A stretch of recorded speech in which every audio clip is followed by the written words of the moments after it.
Hello and welcome to today's video. Today, I want to talk about the link between mold illness, mold toxicity, and SIBO. I would say it's actually probably the most common root cause of SIBO that I see in my practice. Now, maybe I am a little bit biased in this because I do specialize a lot in working on mold illness. And it's definitely true that you can cause SIBO with a lot of other things, but there are some very interesting mechanisms behind why there is so much of a crossover between mold illness, mold toxicity, mold exposure, and developing SIBO. So my goal in today's video is to help you not just understand this link, why these things are connected, but I'm hoping that in understanding this a little bit better, it's going to help you figure this out, because I know what this is like. I was living in mold. I had my positive SIBO test. I took the antibiotics and the antimicrobials, and it made everything worse. In fact, I actually think this was the tipping point for me that turned my health problems from like moderate to extremely severe. A bit of sort of low level fatigue, a bit of brain fog.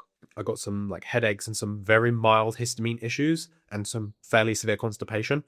After I took the antibiotics and followed the conventional SIBO treatment, this is when it turned into full-blown histamine intolerance, chronic fatigue syndrome. I developed multiple autoimmune problems. This was the thing that really pushed me over into really like a state of disability. And this was like, it's very hard for me to remember, but this must be like 7 or so years ago now. So I've worked through a lot of these issues, and looking back, I can understand this link in very clear detail. So now I'm hoping that I can share this wisdom that I've learned the hard way to make your journey a little bit smoother and a little bit faster. So what's the link? Why do a lot of people that have mold illness get SIBO, and why do a lot of people that have SIBO? So there's two main reasons to look at here. The first is that mold toxins themselves are antibiotics. So this isn't something that you hear all the time, but there's a really common story that you've probably heard before about the discovery of penicillin, how antibiotics were discovered in the first place. So I don't remember the exact name, but you've got this scientist guy, he's doing experiments, he's got a petri dish full of bacteria,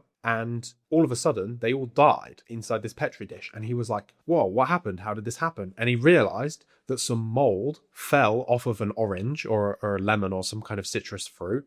It fell off of this fruit into the petri dish. And these mold toxins essentially were antibiotics. They had a strong antibiotic effect. And this is how we discovered penicillin, the first antibiotic. So this story paints a really nice picture, because literally the first antibiotic that humans ever discovered was from mold. So could you imagine if you're living in mold, you are constantly, like 24/7, the whole time that you're in that environment, it's like you're taking antibiotics on repeat. It's not like you're taking one dose in the morning, one dose. Every breath you take, you're bringing antibiotics into your body. And you might be thinking, oh, well, I'm breathing them in, so why would they affect my gut? Why would breathing in these antibiotics, surely they'd just come in my body will process them out. And that's true. But the way that your body processes these things out is through the digestive system, which means that for these compounds to leave your body, for these mycotoxins to leave your body, they have to go through your gut. And the whole time that they're on their way out, the whole time that they're moving through the gut, they're working like an antibiotic. So this is one reason that people that have mold exposure or people that have mold illness, especially if they've been in an environment for an extended period of time, develop SIBO, but they also develop what looks like treatment resistant and relapsing SIBO. But what's really interesting, what's happening here is as the body is trying to cleanse itself, as it's trying to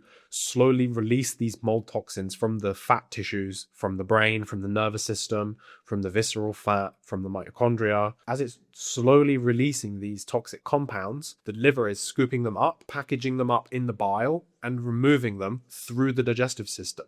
And the whole time that it's doing this, it's like you're taking antibiotics. This is why, and this is a very controversial opinion. I say controversial because it goes against what most people would recommend. But to me, this is the most logical thing that you should possibly do, because everyone knows if you take antibiotics, what should you do? You should take probiotics, right? Everybody knows this. Even conventional medicine is starting to understand this. I remember my wife had to take antibiotics recently for some reason. I don't remember why, but she had to take some, and they gave her a probiotic as well. So if even mainstream medicine is now acknowledging, if you're taking antibiotics, you should take a probiotic alongside of it. If you have SIBO that is caused by the antibiotic effect of mold toxins leaving your body, do you think it makes sense to take a probiotic? Yes, it does. It makes a lot of sense, because the SIBO is being caused by the damage that is being done to the microbiome by the mold toxins that are functioning as an antibiotic. This also kind of provides a very reasonable solution to treatment resistant or chronically relapsing SIBO, especially if mold illness is a part of the person's history, the obvious idea that pokes through to me here is that the reason that the gut is resisting and is staying in a SIBO state is these toxins are still leaving and the body is still working on this detoxification process. And if you've been exposed for a long period of time, it can take you a very long period of time to fully remove these toxic compounds. There's no hard science on this because, even if you talk to like a scientist or you talk to a researcher or a doctor and you talk about the idea of toxins causing disease, they don't pay attention. They don't listen to you. It's not really that well acknowledged, but we all know that it's true, right? So there's not really any data or science. So this is essentially an arbitrary number that I'm giving you, but I anticipate that for every year of exposure that you have to a toxin, it takes you 2 years to remove it. So I was exposed to mold toxins for about 7 years, 7 or 8 years. So I'm expecting my full time frame of recovery to be between, let's say, like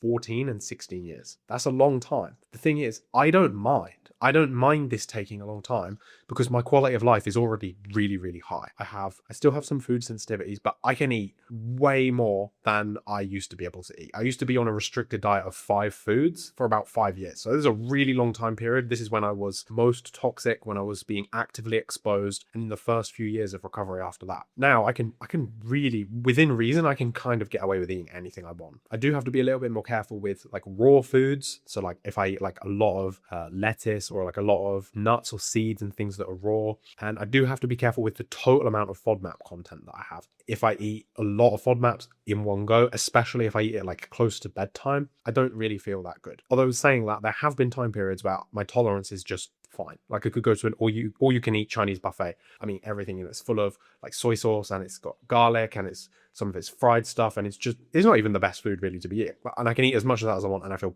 perfectly fine. So it varies. And this is because your body has a natural rhythm. It doesn't want to detox at the maximum rate all of the time. Just like how in nature, leaves don't grow on trees the whole year round. Over the winter, they're not growing that. They're focusing on the root structure. They're dormant. They're doing other things. Your body is a part of nature. It has its own rhythm. So it doesn't really bother me that I'm maybe like only halfway to the full end of my healing journey because I don't really have autoimmune disease problems anymore. I don't have histamine intolerance or mast cell activation syndrome anymore. My digestion is like, it's really hard to say, but it's like compared to where it was, it's like 100 times better than where it was. I can have a bowel movement every single day. I used to be constipated. I would not be able to go to the toilet for 7 to 10 days. And now I go every day and I don't even think about it. Like it just sounds so unbelievable, but this is true. So if you were exposed for a long period of time, it's probably going to take you a while to recover, but that doesn't mean you can't feel better in the short term. One of the things that will happen through this process is you are likely to see, especially if this has happened to you before, you are likely to see periods where you have SIBO symptoms and you're probably going to be a little bit more restricted in your diet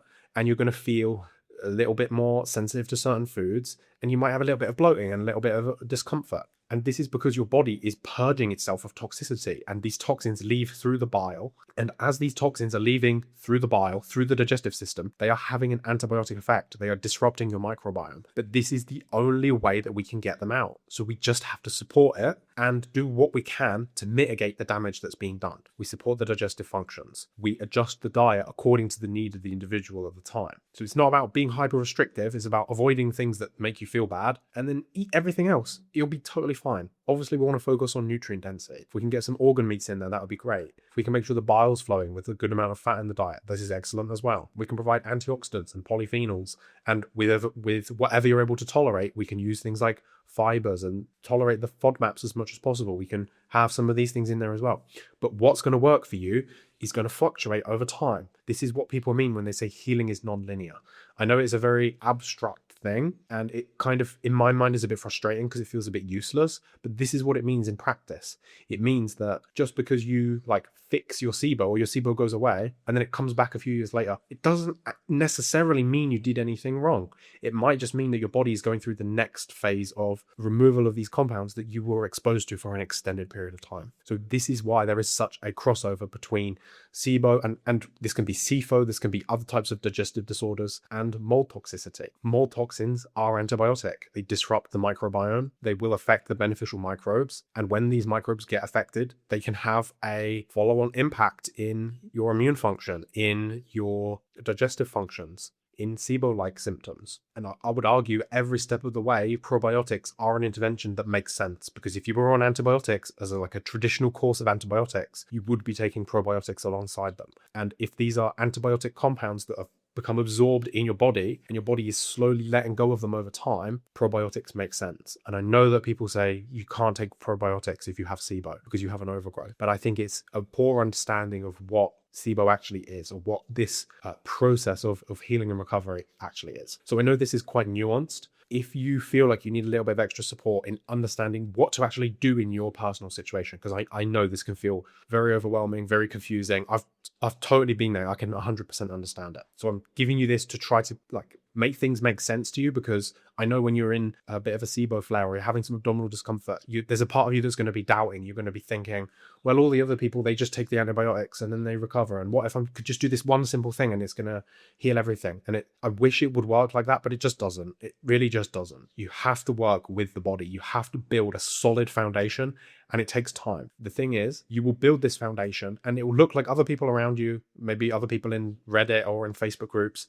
You'll see that like, oh yeah, I did this SIBO treatment and now I feel great and blah, blah, blah. But you'll see in a couple of months, in a couple of years, they'll be back. They have the same problem because they haven't worked from the root. They haven't built the solid, this pyramid of healing, this foundation at the bottom where we never lose progress. We always keep moving forward. This is because we work with the body. We give it what it needs. We help it do what it wants to do, because that's where true healing really comes from. So if you feel like you're getting a bit distracted, or you're getting caught up in the noise, or you're feeling pulled to do things that you feel like they're a little bit out of alignment with what you want to do, or they feel a little bit out of integrity, if you want to have a chat with me, I would love to do it. One thing I love to do as a practitioner is to really help people understand their situation and to understand what to do about it. But sometimes I talk with people and they've got it figured out. They just need someone to give them a bit of reassurance. Just like I put my pom-poms on, I just kind of like cheer you on, like, you can do it. You know what you're doing. And it can just be a little bit scary sometimes when you've got these symptoms that feel a little bit scary. You've got maybe like a doctor like pressuring you to do a certain thing, or sometimes you'll go and they'll give you like a new diagnosis and they'll say, if you don't take this antibiotics now, then you're the one doing this to yourself. And it can be really, really hard. And it can be nice to just have somebody that is there that can reinforce that you actually are trusting yourself, you're listening to your inner guidance, you're connected with your body, you know what you're doing.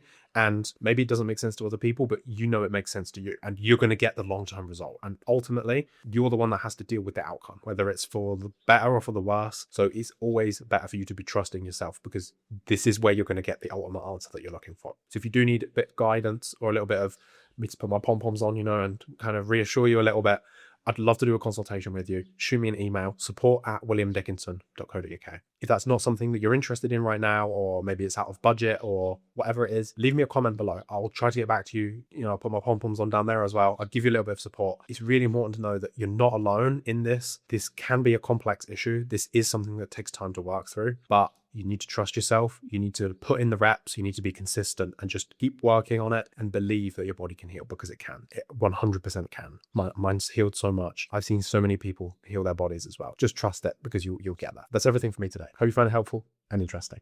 I'll see you in the next one. Bye-bye.